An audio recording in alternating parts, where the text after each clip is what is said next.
صافے کامام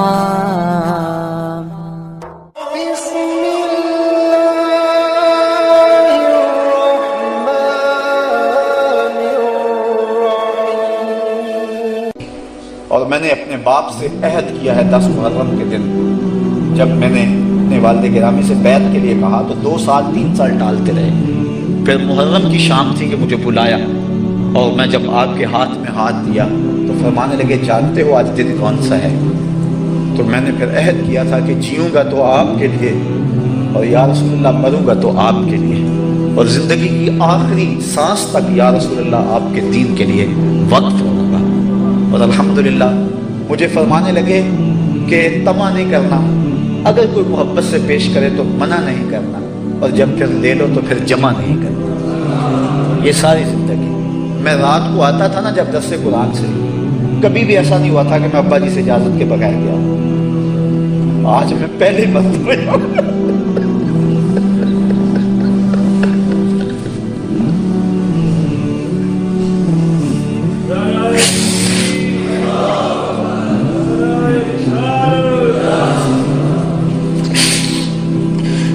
اِنَّا لِلَّهِ وَإِنَّا إِلَيْهِ رَاجِعُونَ. ہمیں تلقین صبر ہے. ورنہ کیا لٹ گیا. کسی کا باپ فوت ہو جائے تو کتنا دکھ ہوتا ہے، کسی کا استاد فوت ہو جائے کتنا دکھ ہوتا ہے، اور کسی کا شیخ چلا جائے دنیا اندھیرا نہیں ہو جاتا، اور جس شخص کے سارے رشتے اکٹھے چلے جائیں.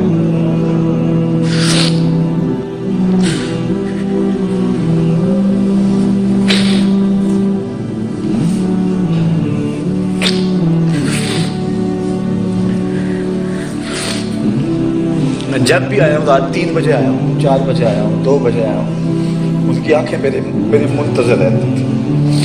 آہ وطن میں ہوگا اب کس کو میرا انتظار، کون میرا خط نہ آنے سے رہے گا بے قرار. آرزو لے کر تیری خاک تربت میں آؤں گا، اب دعائے نیم شب میں کس کو میں یاد آؤں گا.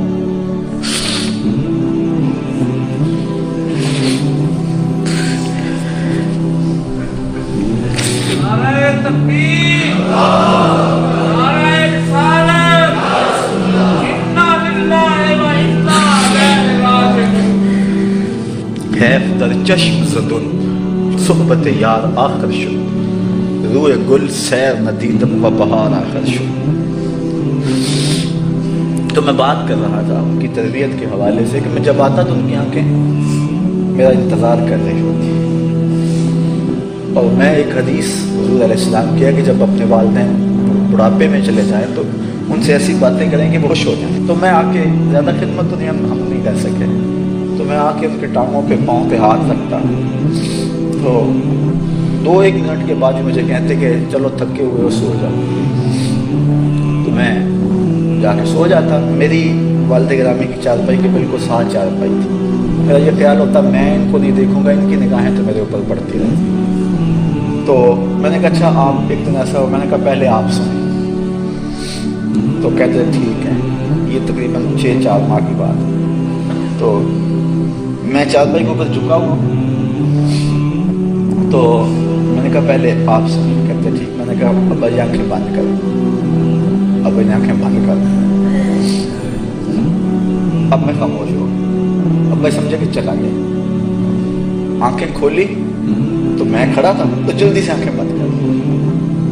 تو پھر ہنسنے لگے اور آنکھیں نہیں کھول رہے بس ہنسی جا رہے کہ میں کھولی اور یہ سامنے.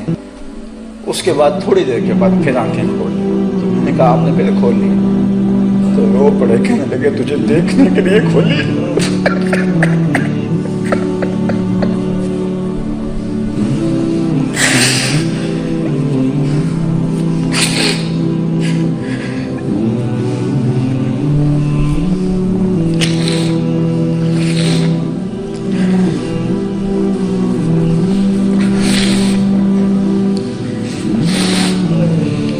سال قبل جب میری والدہ اس دنیا سے رخصت ہوئی تو میں درس قرآن کی راہوں میں تھا.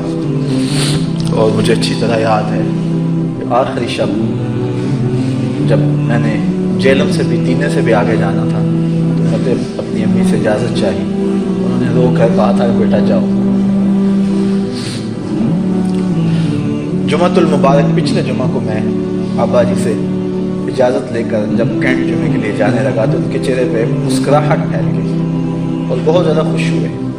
میری سمجھ میں نہ آیا کیا ماجرا اور کیا معاملہ ہے. چلا گیا. اس کے بعد پچھلے جمعۃ المبارک کو میں نے عصر کے بعد کاموں کی میں گفتگو کرنی تھی. ایک فوتگی ہوئی تھی، جیلم کا ختم تھا، تو لوگ بعد میں ملاقات کے لیے کافی آئے ہوئے تھے. عصر کی اذانیں یہی ہونے لگی تو محترم مجھے لینے کے لیے جو آئے تھے ان کی تشویش میری نظر میں تھی، لیکن وہ مجبوری تھی کہ جو ہے وہ عصر کی اذانیں دے. تو میں اپنے معمول کے مطابق میں نے کہا آپ گاڑی میں بیٹھے، میں ذرا گھر سے ہوں، اجازت دیں. تو چارپائی پہ لیٹے ہوئے تھے تو آخری سے میری وہ ملاقات ہوئی. فرمانے لگے خیر نل جاتے خیر نل. میں چلا گیا لیکن طبیعت میں اداسی تھی. 3-4 لوگ میرے ساتھ تھے، یہاں بھی اب موجود ہیں، میرا وہ سالبان بھی. جب ہم راستے میں اثر پڑی اور اس کے بعد جب ہم امن آباد سے نکلے تو سورج غروب ہو رہا تھا. ایسے جیسے میرا دل ڈوب رہا، پتہ ہی نہیں تھا کیا ہونے والا ہے.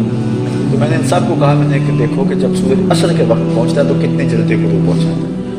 اور ایسا درد تھا سورج میں، کوئی پیغام دے رہا تھا جو ہم نااہل لوگ نہ سمجھ سکے.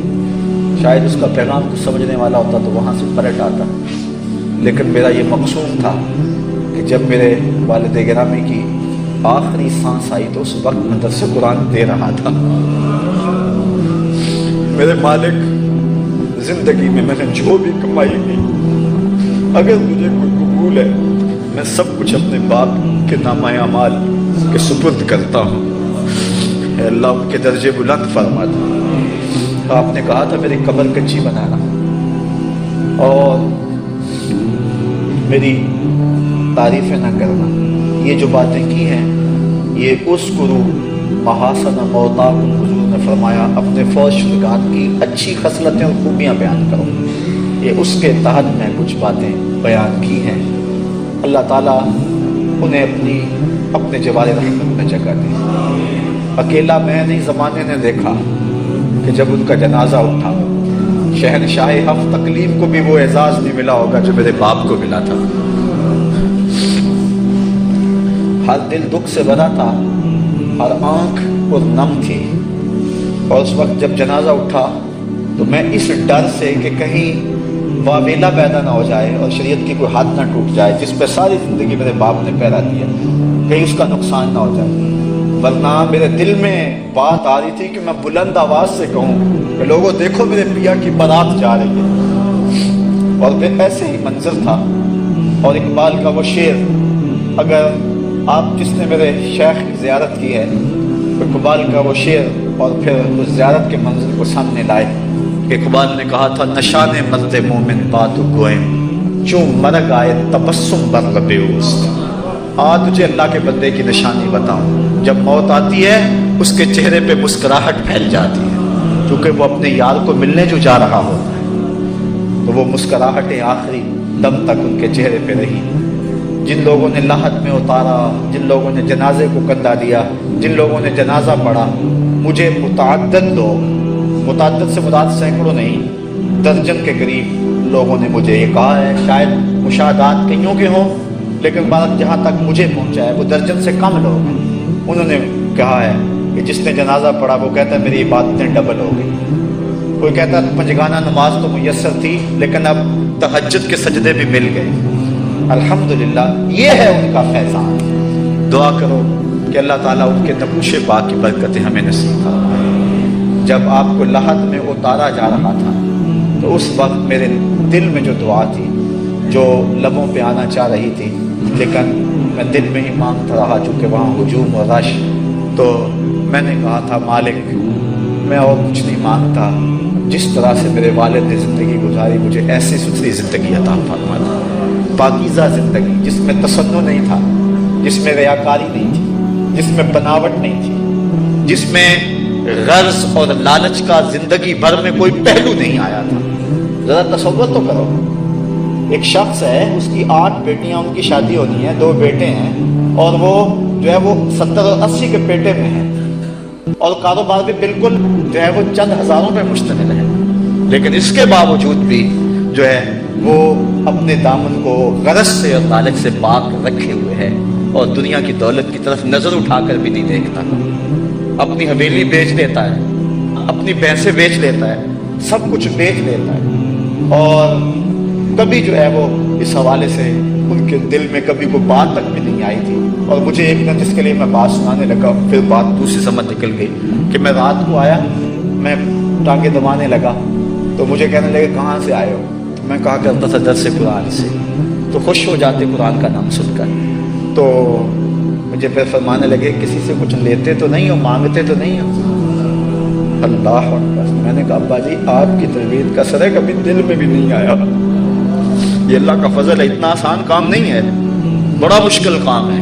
جب ضروریات منہ کھولے کھڑی ہوں اور حالات کا جبر اور مہنگائی کا طوفان ہو تو اس وقت جو ہے وہ یہ کام بڑے مشکل ہو جاتے ہیں، لیکن ہمارے سامنے کی زندگی انہوں نے انتہائی کٹھن حالات کے اندر بھی جو ہے وہ اس معاملے کو جو ہے وہ رکھا، اور شیخ طریقت اور پیر کامل کا جو اصل روپ تھا، اور وہ جو حجازی فقر ہے جس کا تصور اقبال نے پیش کیا، اور برد درویش کی جو علامتیں پیش کی ہیں، ہم نے وہ ساری علامتیں اپنے شیخ میں دیکھی۔